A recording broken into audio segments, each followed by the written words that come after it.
Have you ever felt completely lost? I'm not talking about getting lost in a place, but losing yourself inside in a moment when everything you've done until then seems meaningless. When the pain you carry is so intense that it feels like the weight of the world is on your shoulders. I've been through this, and if you are going through something similar right now, I want you to know you're not alone. When darkness took over my life, I truly believed there was no way out. I thought everything was lost, that the best thing to do was simply give up.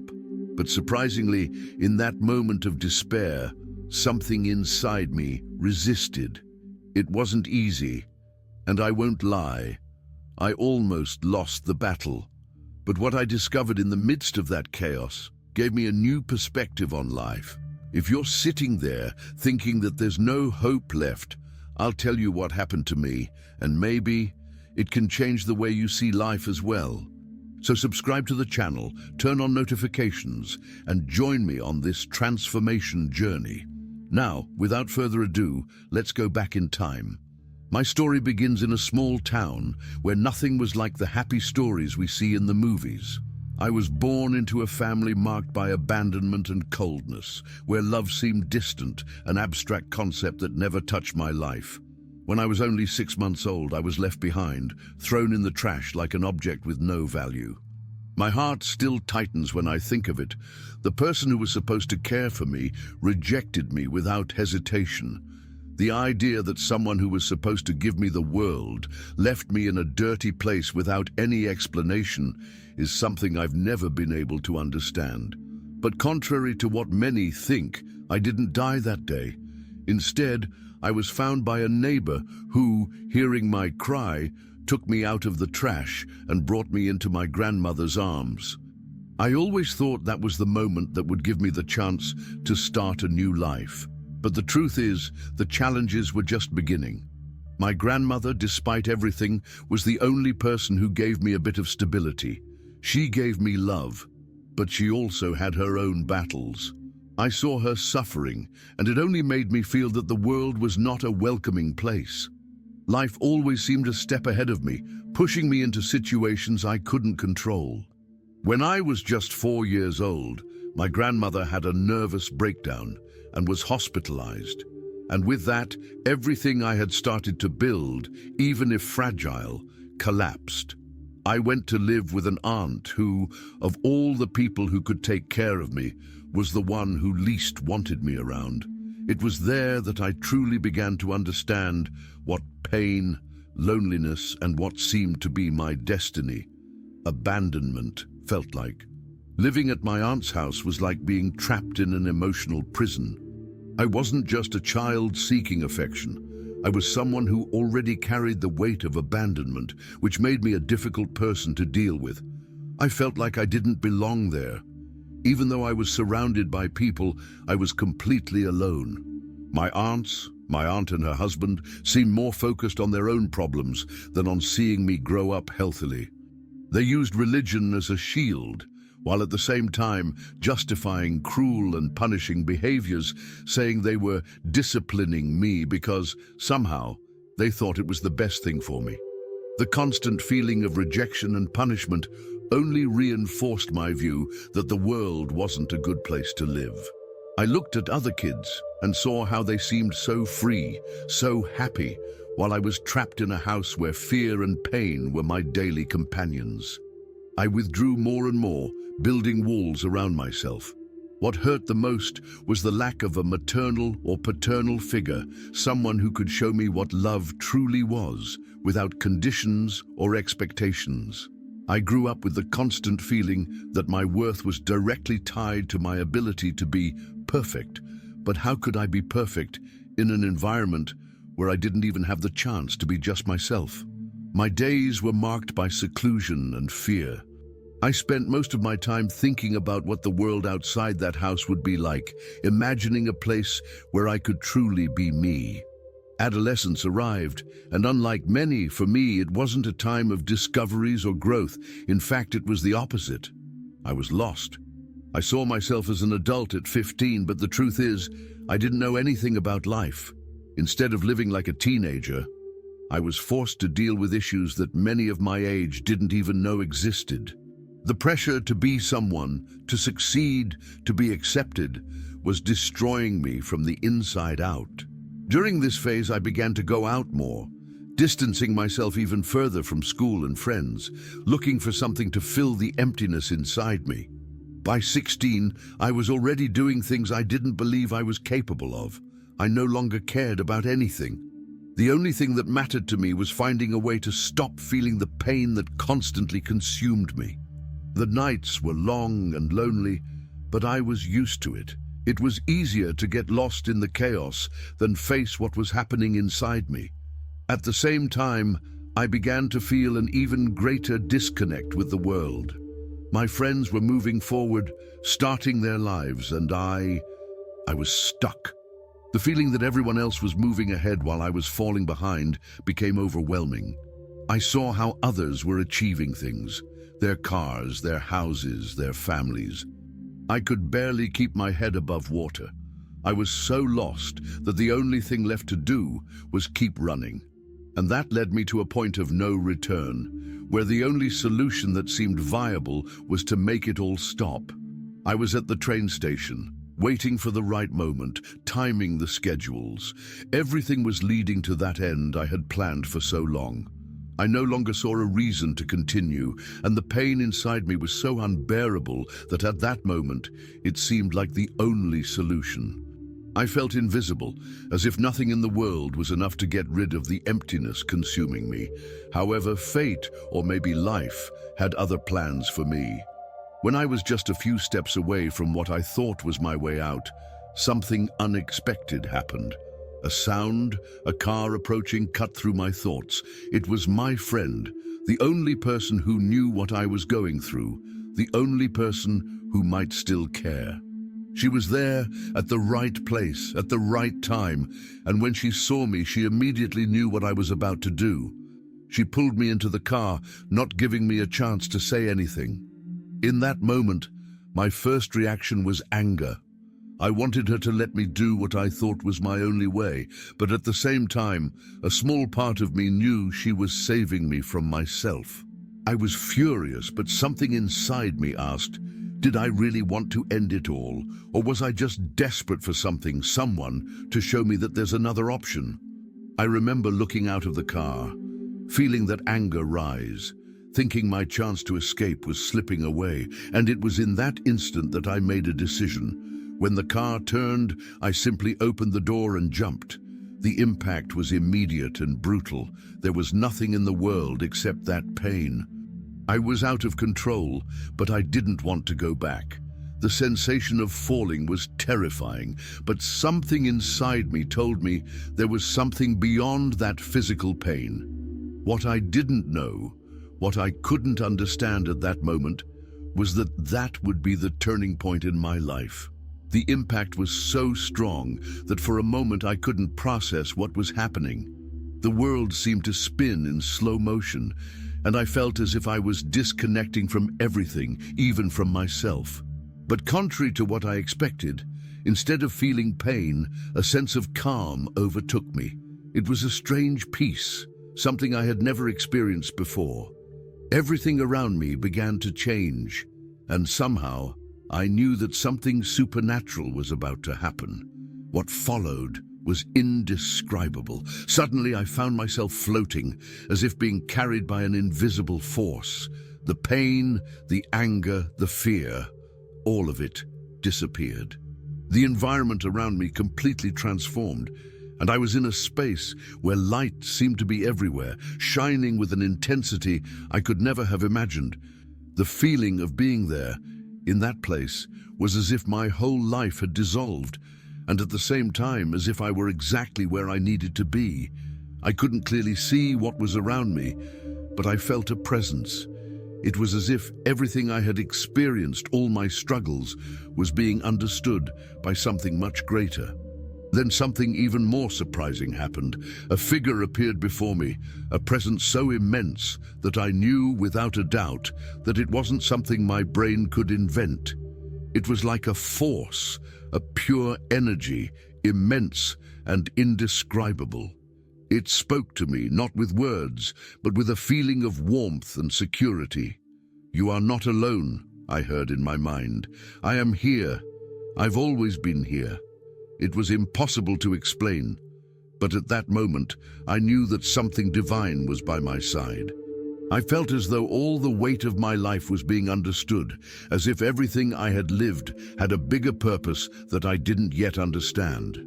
I didn't know who or what it was, but I knew it was real, something that was calling me toward a new path.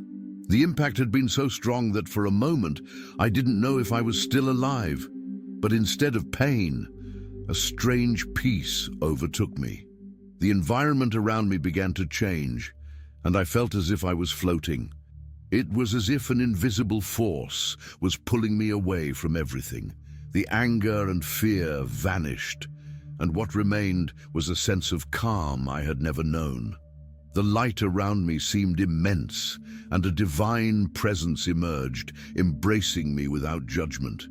I knew, without a doubt, that something greater was there taking care of me. As this divine presence enveloped me, I felt something I had never experienced, a warm, loving embrace. It was as if all the pain I had carried had been taken away. I no longer feared nor felt shame. The feeling of being loved unconditionally was overwhelming. I stayed there, wrapped in that unconditional love, not wanting to leave. I knew that embrace was real, more real than anything else in my life. It was the answer I had been seeking, the answer to all my questions, and I finally felt at peace. Then the presence began to show me something. I saw people, some I knew, others I had never met, and all were being observed with a deep love. God showed me that everyone, without exception, is loved. That vision was like a key to understanding that no one is too lost to be saved. I saw people being guided, even in the toughest situations, and the message was clear. God's love is always present, waiting for us. I knew I had a purpose, something greater to fulfill, and that my journey wasn't over. I needed to return. As I was immersed in that vision, a sense of urgency overtook me. I knew I was being called back, but at the same time, a part of me didn't want to go.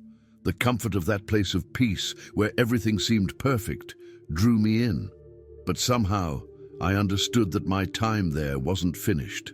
Something told me I still had more to do, that my story wouldn't end at that moment. When I finally made the decision to return, a sense of lightness enveloped me, as if it was something natural. In the blink of an eye, I was back in reality. I woke up in the hospital, completely disoriented. The first thing I heard was, "He is a miracle." The doctors couldn't believe I had survived what had happened. They said I was lost, that I had lost a lot of blood, and that there was no explanation for why I was still here, alive. But somehow I knew my survival had a purpose. The feeling of rebirth was intense. When I was discharged, I couldn't believe what I saw. The world seemed different, clearer, more vibrant. Life, which had once seemed meaningless, now had new value. I knew something inside me had changed forever. As I left the hospital, the feeling of being back in life was both strange and comforting. I looked at the world with new eyes, as if I had woken up from a long nightmare.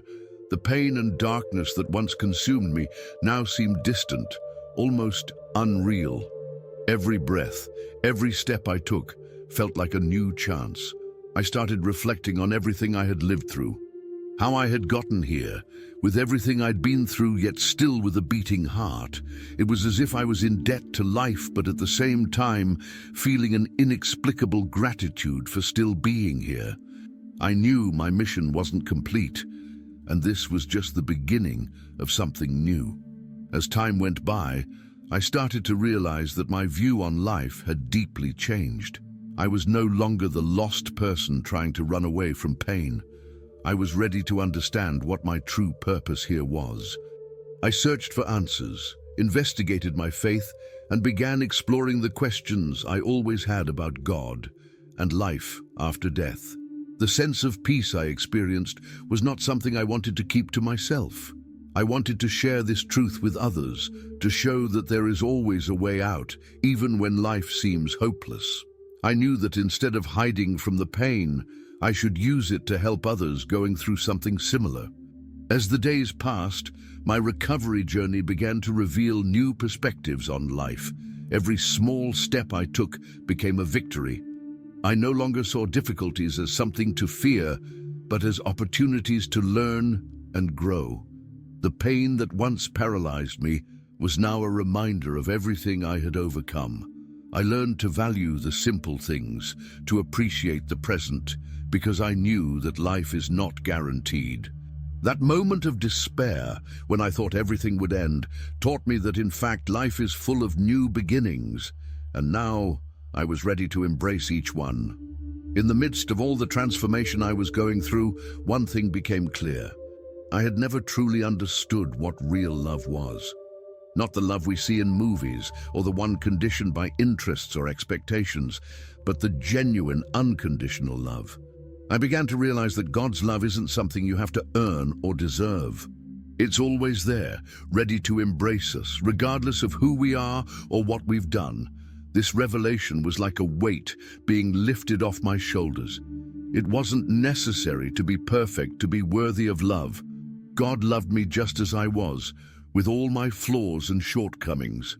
And for the first time, I was able to accept that love, allowing myself to be vulnerable and open to whatever life still had to offer. I knew that my story wasn't just mine, but also belonged to all those who had passed through or were going through similar moments. Over time, I realized that one of the greatest healings I could find was helping others. I wanted to be a living proof that even in the darkest situations, light always finds a way to shine. I began to get involved more with people who were in difficult situations, sharing my experience and offering support. I wanted them to know that they were not alone, that there is always someone willing to listen and help, even when the world seems cold and indifferent. And as I shared, I felt more healed, more connected with the purpose of my life. Throughout my journey, I realized that one of the hardest things to do was to be vulnerable. For many years, the only thing I knew how to do was hide behind a facade, trying to look strong, when in reality, I was destroyed inside. Learning to be honest about my weaknesses and ask for help was one of the biggest challenges I faced. However, the more I allowed myself to be vulnerable, the more I realized that there was strength in that act. It wasn't weakness, but courage. And by being more open about my experiences and feelings, I began to attract the right people into my life, those who truly wanted to see me grow and support me. Vulnerability wasn't something to be feared, but something that connected me more deeply with others. One of the most powerful things I learned from all this was to change my perspective on death. Before, death seemed like the end, something I feared deeply.